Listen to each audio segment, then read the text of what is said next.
قرية كبانة، وهي قرية كردية تابعة إداريا لناحية كنسبة، والتابعة بدورها لمديرية منطقة الحفة في محافظة اللاذقية.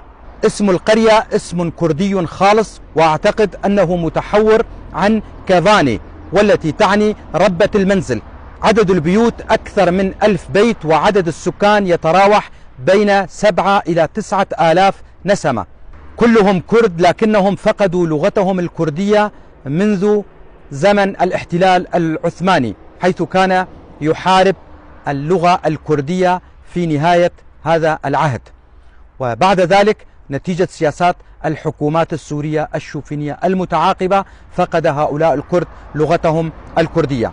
في أواخر سبعينيات القرن الماضي حدث نزوح بسبب البعد عن مركز المدينة، والنزوح كان باتجاه مدينة اللاذقية وجسر الشغور.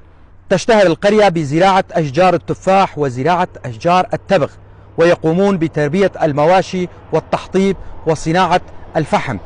هناك ميزة جميلة في هذه القرية، وهي الألقاب، حيث ينادون بعضهم البعض بالألقاب، وهذه الميزة تميزهم عن بقية القرى في جبل الكرد أو جبل الأكراد.